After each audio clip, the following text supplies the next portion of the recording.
now listening to The Real. Man, I appreciate them dudes for talking about The Raw. Wait, they were talking about The Relatable. That's exactly what I've been going through. The Relentlessly Real Podcast.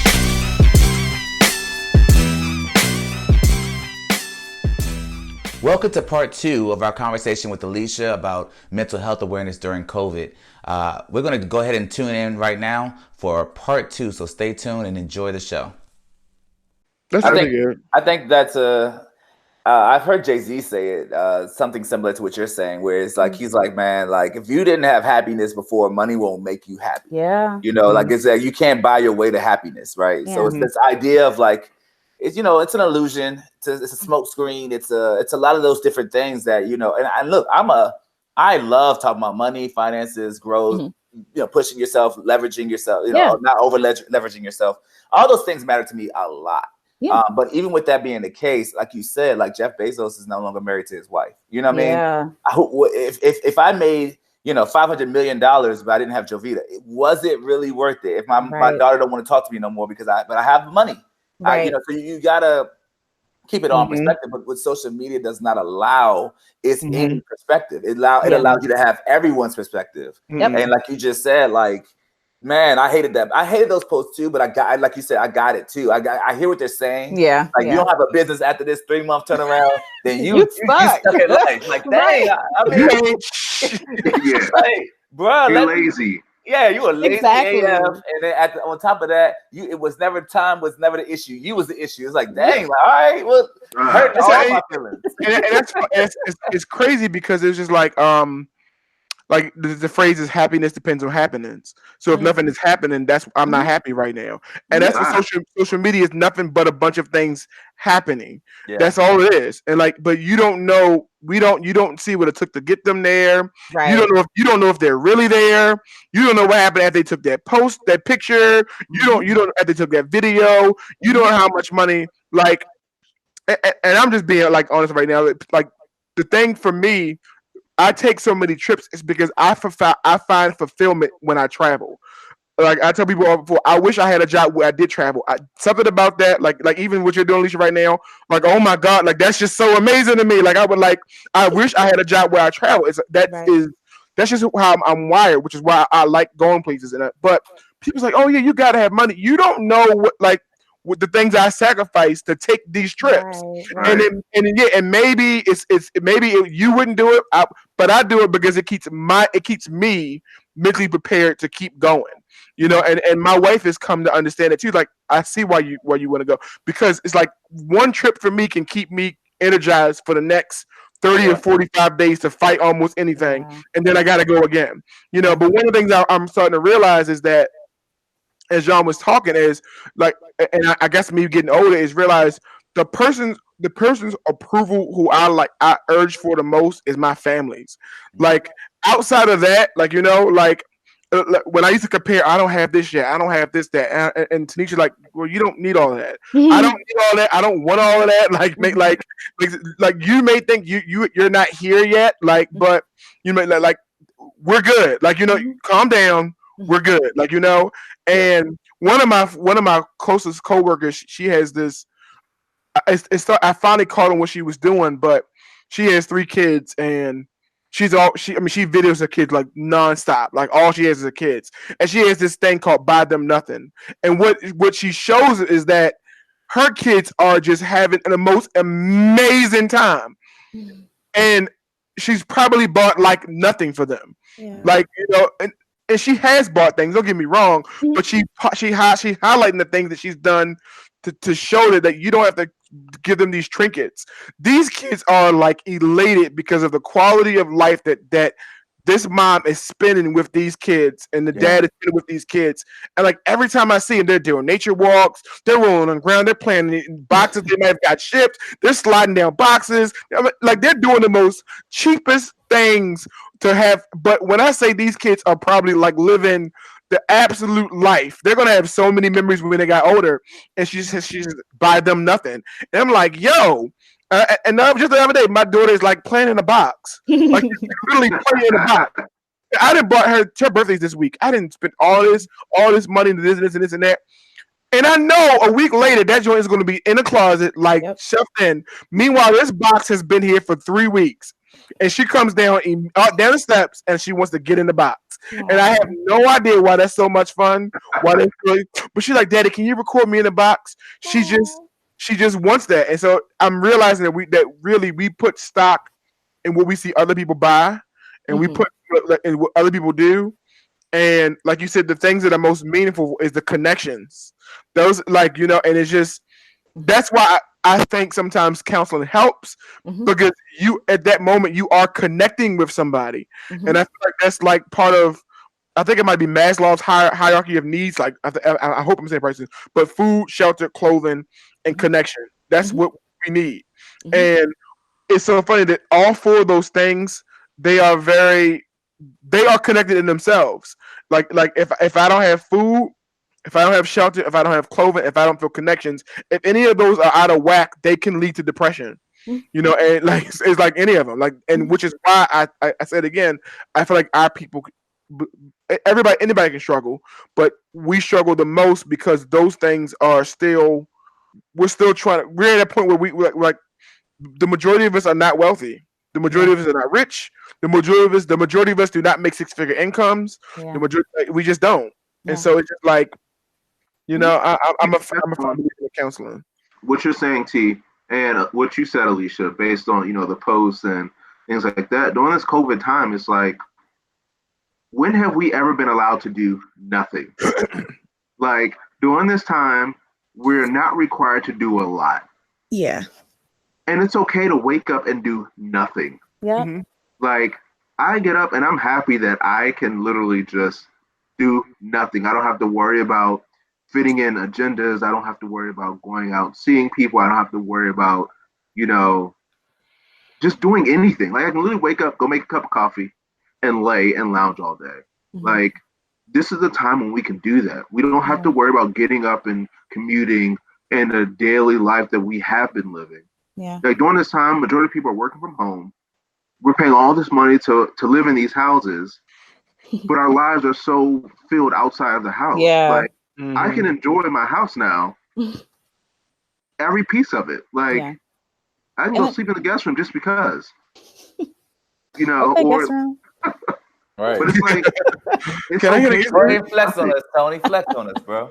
No. I'm just saying, it's okay to do nothing. We don't have to fill being busy and doing all these things. Like, you can wake up and do nothing, and it's okay. And it fits into depression too, because you want to fill your day to feel like you're doing things to make everyone think of you in a different light and look like you're this person. There is no pressure now. Like, everybody's home. Everybody's home. Right. I just want to add that. I like that. If I could say something, you're our guest. Whatever you want to say. I think, and I go hard for Black people because I love Black people, and I'm Black, but also because, like, even this idea of like doing nothing, like the rest. Like, when have Black people ever been able to rest, right? Like literally, and not explain it to anybody. Like, even this idea of like, oh, I can't do that, and you have to have a reason. You don't have to have a reason. Like, you could just be tired. You know what I'm saying? Like, and it makes sense to be tired. Like, and even the people working from home, like, this idea that like, oh, you should stay home. There are people who can't stay home. Like, there are people who are literally at the grocery store right now, the gas station. These are people who get paid less money, and usually they're people of color. So like, you talking about like the lowest of lows, like it is a privilege that I'm able to rest. You know what I'm saying? And again, be able to create even talking about businesses, being able to create a business, again, ancestors, yes, everything they created, somebody took from them. Everything that they made, like, they couldn't enjoy for themselves. And now, like, now that we have like you said, our own homes or our own businesses or things like that, like our own things to enjoy, whether that be the television or whatever, like, it's okay to really just appreciate the gift of rest and just enjoying what we have. Because again, like I said, everything that was created, we couldn't enjoy before. You know what I'm saying? We as a people. And so I feel like we're just playing catch up on like resting, and like, while wealthier people, they resting. They're not the ones at their job risking their lives. You know what I'm saying? Like, they're the ones at home complaining about like, oh, it's a prison in here. You know, it's like, no, you live in a mansion.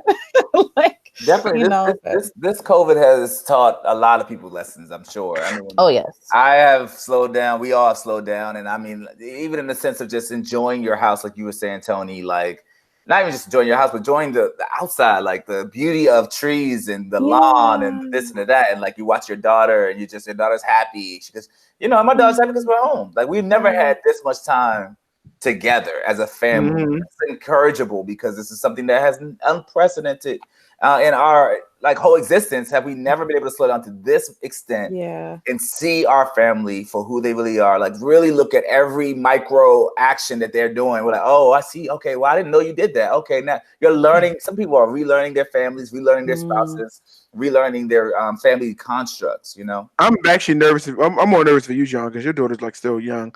I am actually nervous for when this ends and having to retrain like my kids to go back to school. Like remember how hard it was? I don't know if it was hard for you, but for Jocelyn to get like to leave you all and go. Cry. Like, bruh, it took me work to get to London. Able like TJ's is like, all right, bye. I can't wait. Yeah, London's like, I'm not going. Like, she's like, I'm not going. Like, and the crying and all that. Yeah, I dealt with all of that. Yeah. So it's very curious. That's what my mindset. And then watch this. That's going to lead to other issues when this ends. Like, you know, like when it's time to go back. Like, you know, I'm worried. I'm worried about, but I can imagine how that could be a trigger for some people. Like now that this is over, and look at what we gained. I'm such a movie person. I don't know if you ever seen Avengers. I just love movies. Avengers Endgame, and when Tony Stark and Captain America they were trying to convince him to help them, and he was like, I want to help you all out, but look at what I've gained despite what I lost. Yeah, and it's funny how like a scene like that like comes up in this moment, but it's very clear to me now of what he means by that, because we're kind of like in a Thanos situation where something has snapped and rocked our entire lives, and through this process, some people have lost, but like Tony, he gained a daughter, wife and a daughter through that loss, and he's just like, I want to help you out, and I want to go back and I want to fix everything, but it cannot exclude what I've lost, like what I've gained. So if it's the case that I'm going to now lose what I've gained, I'm good. Y'all can go ahead. I wish you well, but I'm not losing this. And I'm hoping people are very cognizant of this time of what did you gain during this time that you want to keep. Yeah, and there are some things you probably shouldn't go back to. Yeah, because like all these from an employee standpoint, all these crap meetings that could have been done digitally, we now know it can be done digitally. Wow. So like, don't waste my time, because I can assure you, I'm not going to waste my teacher's time. Like, nah, if you can, you go home, you sign on. Dock your little phone. We will have this meeting. Like it makes sense. Like we will have this like mobile now. Get home to your like, you know what I'm saying? Like, so my mindset is just, that was my central point of like, after when we come out of this, what have you gained that can help you, especially mentally, to be stronger and be better than you were before? And some of that stuff don't go back to, like, you know. Yeah, I like that a lot. I think if there's anything, and we'll move on to the next question, but if there's anything that should be attained in this period of time, maybe it's not a new business, but maybe it's the willpower or the courage to do things you never did before in the next season. Like, you know, when we got to have another business started in the next month or so and have that junk like ready to kill once the economy opens. We don't even know what the new economy is going to look like. Like, let's be real truthfully honest about this. 10% of the job market is unemployed right now. Like, you know, we're talking about almost 20 million people out of jobs. You know what I'm saying? So nothing may not look the same as it did a month or two ago. So we have to be careful how we gauge this whole, I'm gonna just come out killing and what? You don't even know what's going to exist now. How do you want to shut down? The stock markets are going down. Like, people lost their jobs. Social distancing may last the next year and a half. We just don't know. So calm down. Take this time. Enjoy your family. Learn how to love your family again the way that you probably should have, right? Now, Alecia, she's an artist, she's a songwriter, she's a creative, And I think that's a part of the reason why you feel what you feel. Like, I think as artists, that's what we tend to do. We feel and then we create. As a singer, does your art form help you create, or is it like hurt you when you're in your depressive states? Sometimes it's hard to like get into a creative state when I'm in a depressive, I guess I'll call it episode. Like, it's if it's hard to get out of bed, sometimes it's hard to get the you know, the energy flowing to actually start creating, you know, because I mean, even though creating is fun, it's still work. Like, and especially like if I'm writing a song, for example, and I get stuck and I'm like, okay, no, I don't want to do this anymore. Like, just throw it away. Just throw the whole thing away. So I think getting to the point of actually creating depends on like my mood, I guess, or like how severe the episode is. But in general, like, singing feels good. Just singing feels like, even if it doesn't make sense. Like, I have so many memos on my phone from just like singing nonsensical things, right? Yeah. And so it really feels like it's soothing. It's soothing. And I know, again, I had to go back to scripture, but when it says like God knows basically what our groans mean, right? And I think it's the same thing about singing. Like, there are times when I'm in service and there's like just people are worshiping, and even though people aren't saying anything, like it's still soothing, it's still beautiful, it's still like God knows what they're saying and God knows what they need. And I feel like sometimes I get what I need from singing and creating. So ultimately, yes, like it does help. And it also helps to like write about things that are honest. Like, I wrote a whole song called The Struggle because I was fed up with the world, with my relationship with God, with people. Like, I'm like, everything sucks. Like, that's basically what the song was saying. Sure. And there's no, I felt this pressure at first to have an answer, like when I created, and like, oh, well, this song has to end on a happy note, like just like that performative thing, like, oh, I have to make everybody feel good and stuff like that. And but it seems like I write my best stuff when I'm being honest about life. Like, and I say best stuff isn't like most honest stuff that flows freely.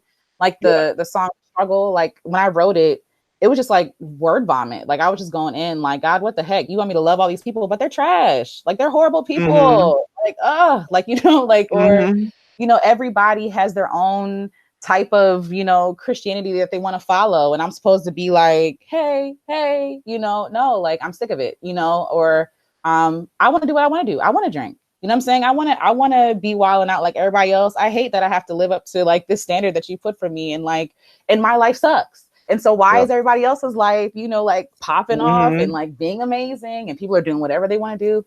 Yeah. And there was no answer at the end of the song. It was just kind of like, this is how I feel, the end. And so when I put it out, I just, you know, just venting, but a lot of people felt like they resonated with that. And I was just like, why? Like, why? Like, why do you like this song? Like, but I think for me, I think the song, and also other artists, like, I love listening to songs that are sad. I love listening to songs that are angry or, you know, contemplative. I think because we all want something honest. We don't want to feel like we have to like put on all the time. You know, there are times I want to listen to happy songs, like Happy Feeling by Frankie Beverly and Maze. Like, yes, like, absolutely. But there are also times when I need, like, you know, blues. You know what I'm saying? Like, there's a reason why these genres existed. Yeah. And so I think it's for the person listening to the song, but I also feel like it's for the person who's writing the song. Like, when you listen to a song, you can tell if they're being honest. Like, you can tell, like, they mean what they singing. Their life sucks. Yeah. You know, like, they tell the truth about their own life. Yeah. Yes. And I think there's something to be said about that. People who aren't afraid to be honest. And for me, when I'm not afraid to be honest with my art, whether it be songwriting or like just writing or even photography, like, that helps. That helps. Yeah. And it doesn't have an answer, you know, but I feel like it's also like the practice is also like meditative. It's also like I'm communing with God during that time. I'm communing and being like, you know, God, here's everything. Like, there are times when I feel like I have to vent to him and I don't get answers all the time, but I feel a little lighter. You know what I'm saying? Like, it's not fixed. It's not perfect, but it's like, this is how I feel. Okay. I can walk away now and, you know, have enough. It's interesting because, you know, when I sing, I don't feel soothing. Maybe it's because I can't. No one does. They don't want to hear you. Maybe it's because I feel pain. Maybe because I can't sing. But yeah, that's exactly what it is. Yeah. I'm glad you put your finger on it. I took from that I should maybe start my own album. Is that not what do you were, it? Is that where you were going with it? No, it's not. Terrence, I'm gonna tell you to go for it, but I don't know about everybody else. What they're gonna say. No, I want you to actually do it. I want you to release a song today. John, I feel like you have ulterior motives as to why you want me to release that song. Like, I want everyone to hear it, and we can all have a discussion about it on a podcast. Going into what you were saying, though, Alecia, you mentioned people being real and everything. Like, do you feel like everyone struggles with depression? Like everybody, but just doesn't know it, you know? I think at some point in life, everybody probably does struggle with depression at some point. Like, and it doesn't have to be as severe as not being able to get out of bed or take a shower or whatever. It could just be like a lull or like just I feel like the world is heavy. You know what I'm saying? And if you go through this world unscathed and like unaffected, then that's another issue, I think. But I think it's normal to feel heavy from the world. Right. Like, you know, we're humans. Like, we see what's going on. So. Yeah, no, that's real. I feel that way. That's why I was asking you your thoughts on that. Because I was like, man, I know we just don't know we're dealing with it. We just be out here like, oh, this is life. This is just how it be. No, it ain't like that. Ain't like. So do you think that people that both struggle with depression should get married? Like both people, like if a husband and wife both struggle with depression, should they get married? So that's actually, I'm married to someone who struggles with depression. Okay. So he's not in here, but he's in there? No, he's not. Oh, I was like, hey, Jamal. I'm gonna say, what? Where's he at? Alecia, sitting in the corner the whole time. He's like, oh, you gonna just share my business like that? That's funny. Or you see an imaginary people, and there's another issue. He's actually right next to me. Whoa! Is he under the painting? I think I can see him. Yeah. It's disconnect. Like, no, I'm kidding. No, I know. How has that been then? Like, I mean, from your lens, it's been hard. I think because when we're both going through episodes, like not that we go through them at the same time, it expresses itself differently. So Jamal, he becomes very like into himself and reserved and like non-communicative and like, you know, just to himself. And I think it's because he's used to being by himself.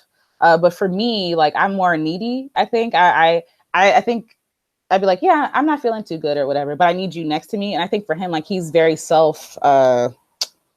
I don't even know what the word is, but like he's very to himself. He's used to fixing things himself. And so it can be frustrating because I'm like, what's up? Like, are you not feeling me right now? Like, am I annoying you? Like, and I'm always like, which shouldn't be the case, but I'm always like, what am I doing? What am I doing wrong? Like, what am I doing wrong? Am I not being fun enough? Am I not like, you know, I don't know. Is he not interested in me anymore? And I think that has to do with me more than him, because again, like with other relationships I've been in, you know, I don't know because you guys are guys, but like when guys, we are. Okay, yes, right. So like, it's not tea, but go ahead. a lot of times, in relationships, women know when it's ending.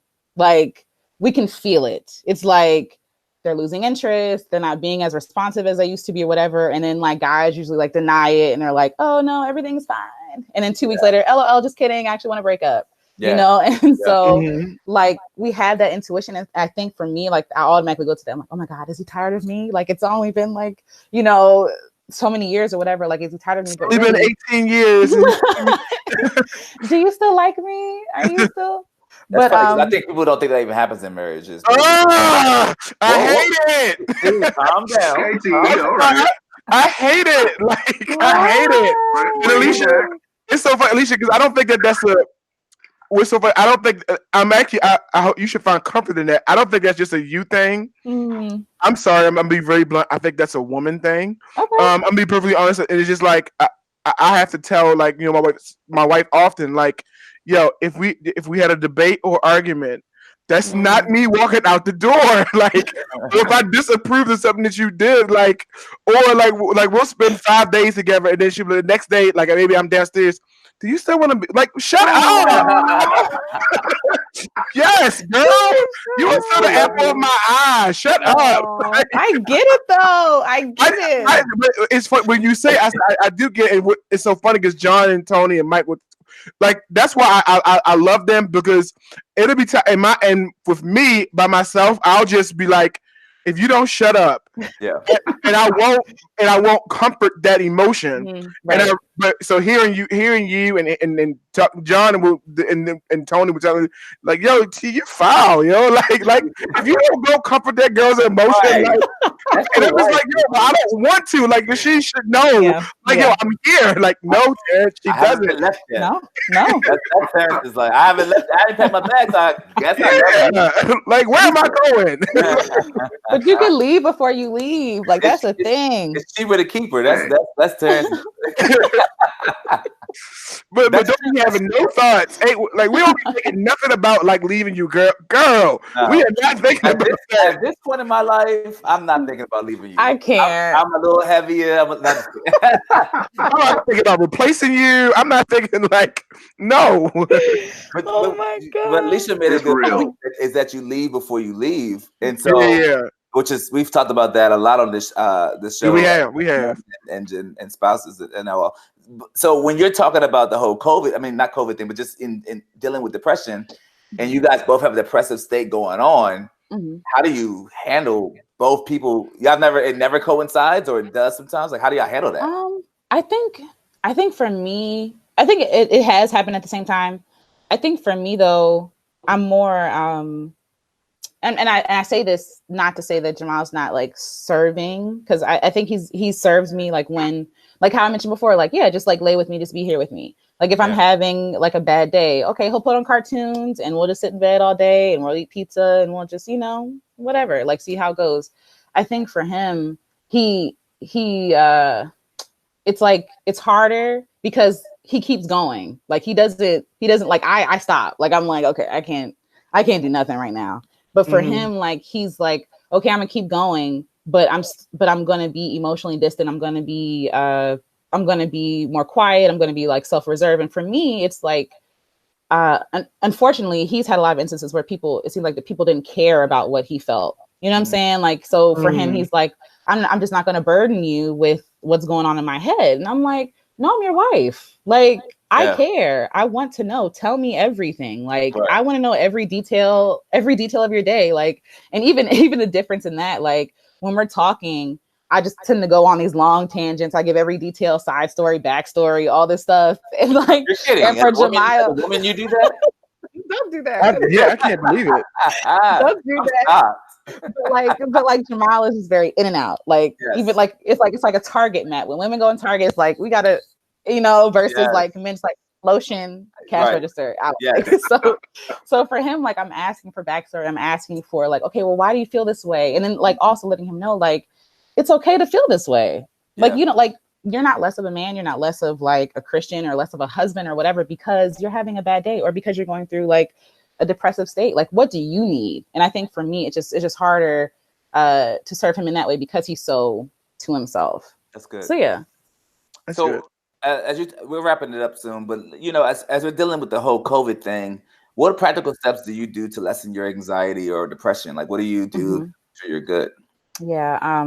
Because I mentioned all the stuff that I usually do, I can't do. So I mentioned Target. Target is a place that I go to be happy, even if I don't buy anything at all. Hanging with my friends, doing stuff like that. And I can't do any of that. So now I try to, again, talk about like television. I watch television. I read. I listen to music. I go on walks. I go outside. Fresh air helps. The sun, like, and just being still, honestly, like being still. Sometimes the cure isn't to like stuff myself with busyness or just like things or noise. Like it's really to just be still. The Christian answer would be to pray, but to be honest, sometimes when I'm depressed, I don't feel like praying. I don't know what to say. Like God, life sucks right now, and that's all I have. That's all I have to give. I don't feel like reading. I don't feel like, what I'm saying? And so Are you one of those people that, I'm sorry, I didn't mean to interrupt. No, you're okay. You kind of broke in this whole idea of Christianity, spirituality. Are you one of those people that surmise to the idea that, oh, the devil is preying on you via depression? Do you subscribe to that? Because I know people talk about, you know, you got to be delivered, you need deliverance, like, and all of those things. Where are you on that?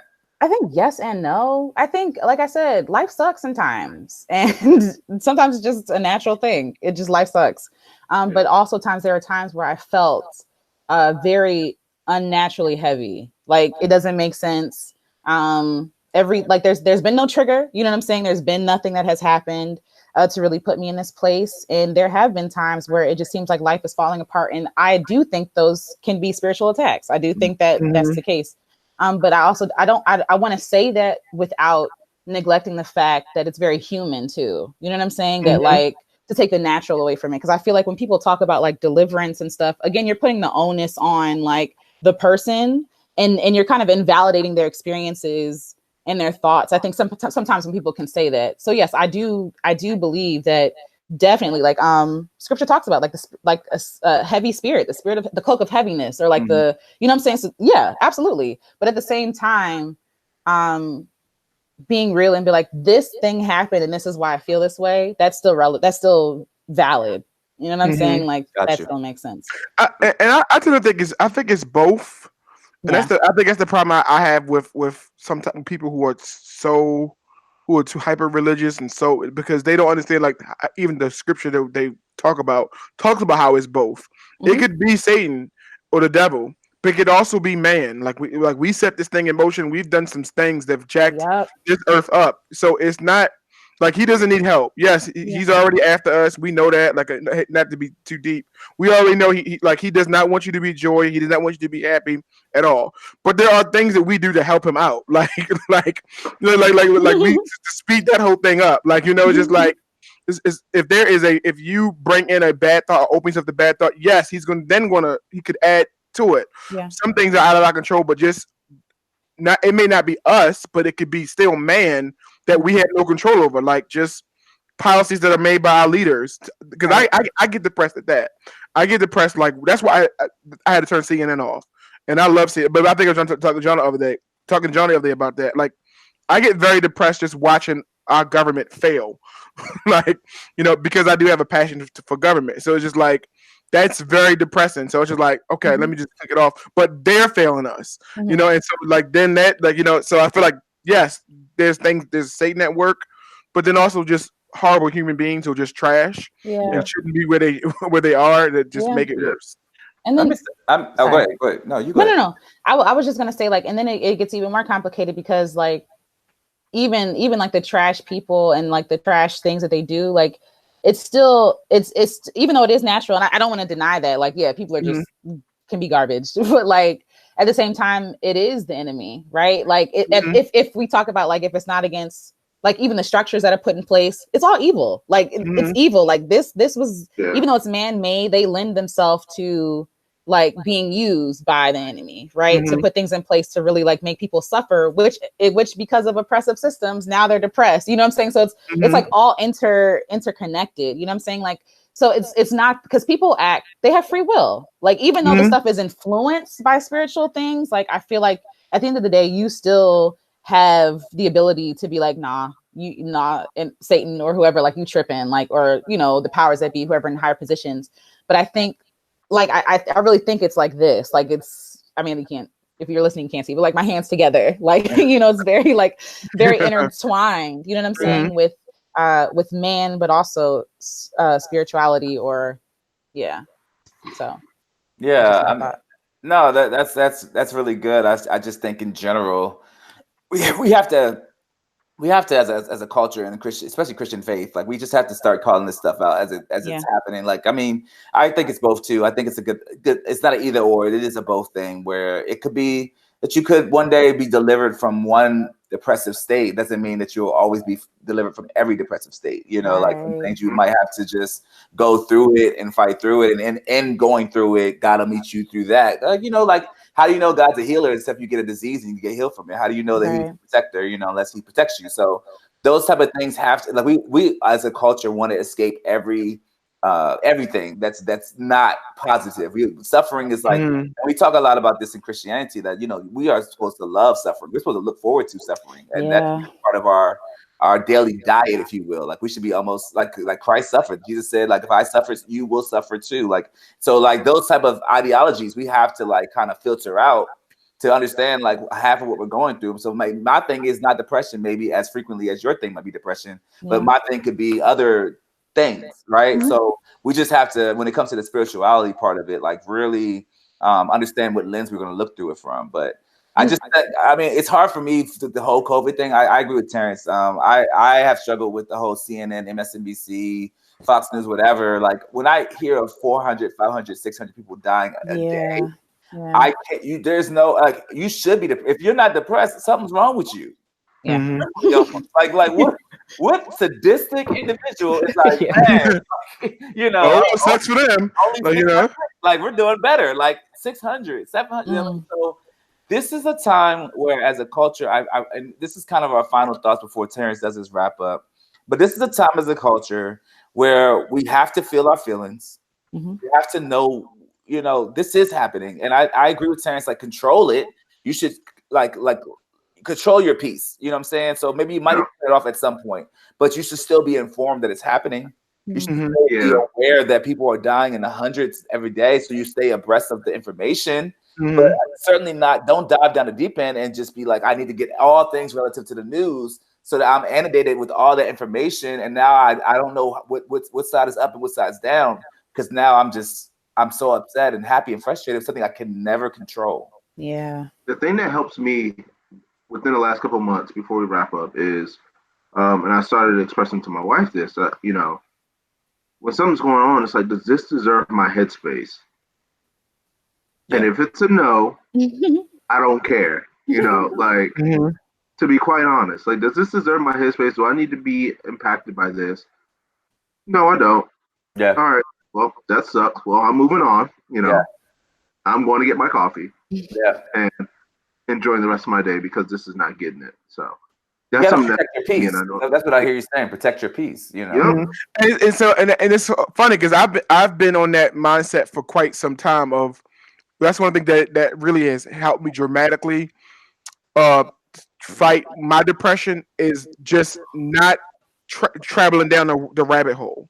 Like, you know, and when I'm going there, I feel like I'm better at the ability to cut it off than I was when I was younger, and when I was, you know, of knowing, whoa, this is going to go someplace. I got to turn it off because I'm like, makes sense. And then I started going to church again, and one of the first sessions I went to was right before this happened, was about depression. It was about mental health, and I was very glad to see a pastor talking about mental health, and he brought it back to a scripture that's like really like things that I've known this scripture, but you know, it was like, finally, my brethren, whatsoever things are true, whatsoever things are honest, whatsoever things are just, I don't have you known that.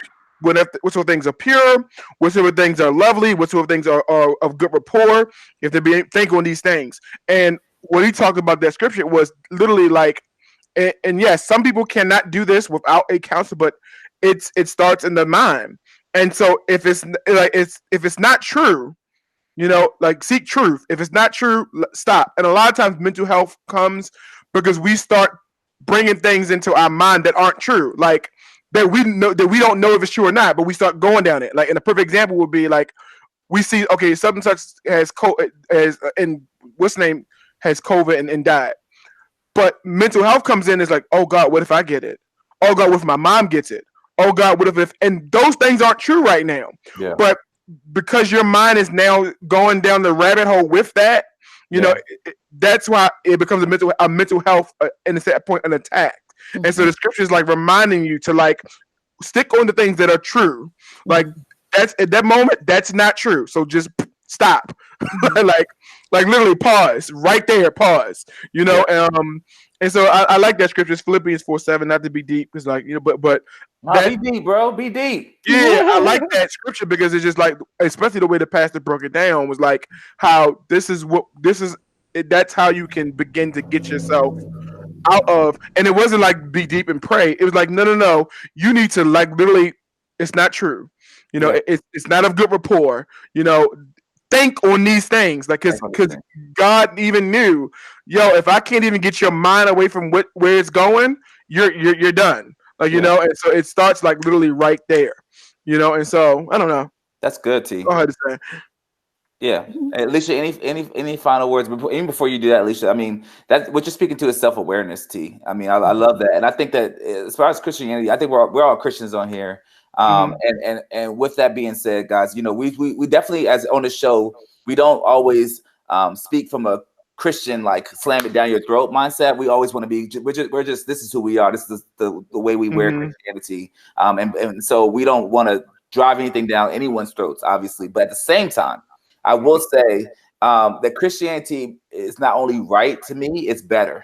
And so I've heard other pastors say that like that. And I feel like that's a good way of like wrapping it up in that way. It's like, look, man, like it may be not what your cup of tea, but certainly there are things in the scriptures that help you understand how to filter through this life that, you know, like Alecia was already saying, is difficult.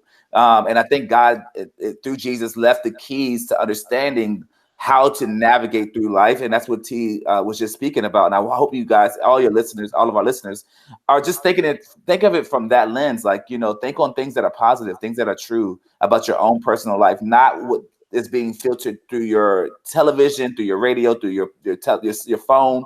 You just have to protect your peace in that way. And so we really want to be careful during this COVID season, because like obviously people are dying from getting COVID, but there are a lot of people that are killing themselves because of COVID as well, due to depression, due to issues, due to seeing so much grief. So many people's like I've heard of one family had a husband, wife, and a daughter, like my family construct, and the husband and the daughter died, for instance, from COVID, and only the wife was left. So these are moments that will break you mentally if you allow yourself to kind of go down that rabbit hole. Anything that you want to say, Alecia, as a final thought?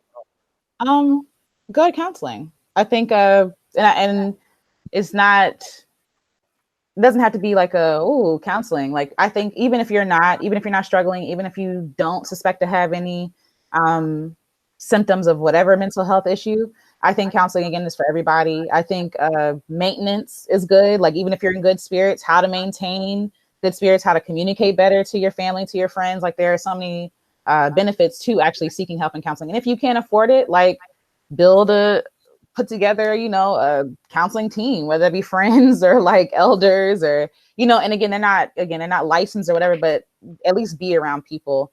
And also be okay with not being okay. I think that's like, you don't have to try to fix yourself. Just be okay with not being okay, and then seeking the help that you need.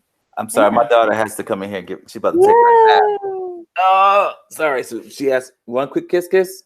All right, here we go. Mwah. And now say hi to everybody. Hi. And go down for your nap.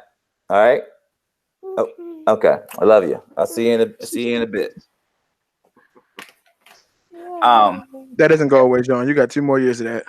What's 2 that? or 3. I said London still does that. I'm like, yo, you're about to be 4. Like, just have to come in and that she's definitely a daddy's girl. Yeah. Yeah. I'm sorry, Alecia. Were you saying anything else about it? I'm sorry, I didn't want to interrupt you.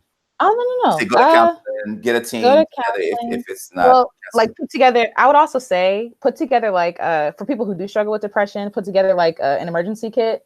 So literally put together a list of like, I have 30 things, but put together at least like 10 things that you can do when you start to feel yourself falling into a depression. I like whether that be again, calling a friend or like listening to music when everything is. We'll see how everything turns out. But like, I like to go to the movies by myself in the morning. I like to take myself out to dinner. Just about to say that. Yeah. That's why I'm so blown right now. Like, I would leave work. Leave work because my job is very depressing, and I would go see a movie. Yeah. Sometimes I wouldn't tell Tanisha. Like, I would go. She knows now. I know. But I would. Like a great movie would cheer me up. I was actually a better husband when I got home seeing that movie because I was a better father. Like, I was just in a best mood. And when they shut this theater down, yeah, they lost all your money, huh? My mood changed, man. Like, I gotta go home to this family now, I guess. No, not that. It's just like no. No, that was great. No, I think that's a great idea, Alecia. Like, I love that idea. Like, that's a really good idea. Create a kit, like you said, 10, 20, 30 things of like, you got to action. And the thing I think about what you're saying that I love is that you got to do it now if you have sober judgment now, Do it while you're sober. Don't wait till the moment happens. You're like, well, what are my 10 things? Do it now while you have time to think about it and figure out whatever those 10, 20 things are. Because once you're there, you're there, you know. And depression it's different for everybody. So I want to say this one last thing. Be careful of the things you say to people.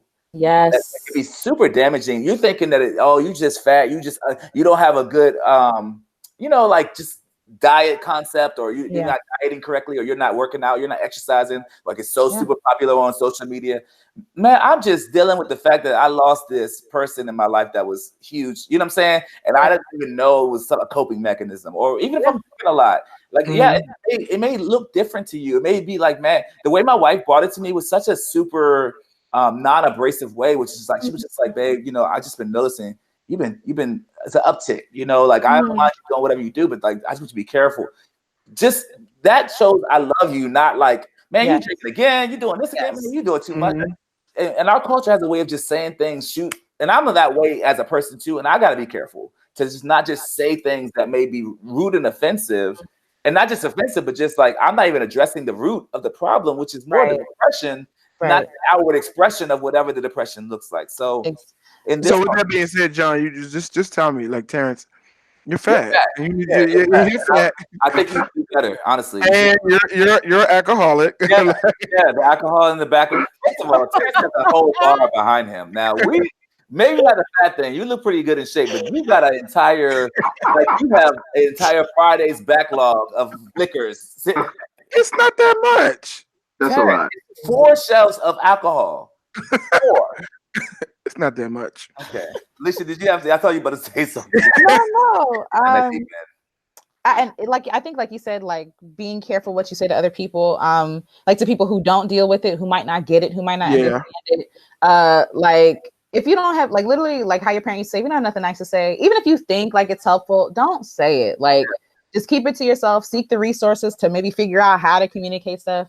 And also don't shut people down. Like, oh, you're just depressed. Okay. Like, you know, that like, I think people are just uncomfortable with people being sad. Like how we talked about before. Don't be so quick to fix people. Like sometimes you just shutting up and sitting with people in their sadness, in whatever state they are, that does more for them than you can even like fathom. Like, do you think, this is my last question, but do you think people checking in on you periodically, is that like a thing too? Is that something to be like, man, stop calling me about it? Like, cause you're already kind of like showing your inner feelings about it. So if they keep hitting you up, like, would that bother you, or would that be like myself personally, I was just joking, but I think I know that's why I love that. I say that all the time, so it's fine. The friends who do reach out to me, like sometimes I go ghost, like sometimes I just disappear, and it's nothing personal, it's nothing like, sometimes I just can't take it. Like even with texting, like you were texting me, John, I felt so bad because like some days I just can't do it. Like I just can't. And it's not, and again, it doesn't have to do with the person, it's just like the state. And the people that know me, like, no, like, oh, okay, she's probably just, and taking her time, she's gonna get back to me, she still loves me, it's not nothing. And they do check in on me, and it's never like, why don't you return my text or my call? It's always like, hey, just checking in on you. How are you doing? Like, you know what I'm saying? Like, what's up? Or just picking up like nothing happened at all, like, so I think normalizing almost like normalizing it. Yeah, like, because in the moment, like if I don't answer the phone, and sometimes it's just like literally the day passes and I just like forget, or I'm not near my phone, and like the next day I'm like, oh God, should I text them now? Is that rude to text them a whole day later? Like, oh God, like I don't know what to do, right. And just having people to relieve that extra stress that, like, because a lot of people are just like, okay, people are busy. Like, even though people are home, people are busy. You know what I'm saying? So, so I think for me, like I said, like the people who know me, like they've accepted that my lack of response does not mean I don't care. Sometimes I just can't do it, and sometimes I just forget because I'm human and I don't know if we were meant to be disconnected all the time. You know what I'm saying? So. I love what you said too, because I think some people, like myself included, have to learn other people. So like maybe Terrence might respond right back to me, or maybe Tony might, or maybe Tony might not. There was a week when I didn't respond. Yeah, but look, I'm not afraid to be like, Tony, look, now, because we're friends and we have to. Right. I care about you as a person more than whatever it is this thing we're talking about, right? So, and but I have to learn that on the other side of someone that may be dealing with that. Like for you, Alecia, I don't have that relationship with you. I'm like, we're not that cool, but we're cool. Like we're friends. We meet up even. That sounds so rude. I was like, I don't like you that much. I kind of like you. Let me finish. Because Alecia and I, like when Alicia's in town, like my wife and I, we'll all go out. Like we've all gone out as couples and hung out. But our relationship is just really beginning to form in terms of friendship. You know what I mean? Which is perfectly fine. And so I have to learn how to be her friend. And I think that's what that's the root of what I'm trying to say is like, got you. I don't know how to be her friend yet because I'm just turning that corner into friendship, right? So that has to be learned and understood over time. Even I've known Tony for a long time. That Negro did not answer me for like a week. I'm like, all right, look. Are you okay? So you know, it's different relationships, different ties, different people, and you just kind of learn it, you know. Yeah. All these hey, London. Hi, London.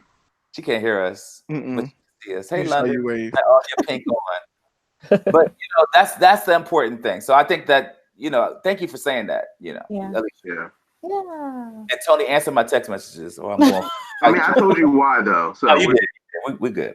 So guys, this has been a great episode. I'm sorry that it lasted for 2 hours, but I felt no. I feel like though this has been one of the most helpful episodes that we've had to date because it's just talking about something that's like really a taboo topic in our community and something that I feel like we just need to be talking about more often and more frequently as a culture. So Alecia, thank you so much for sharing your story, for being vulnerable, for being real, raw, and relatable with us on this. Thank you.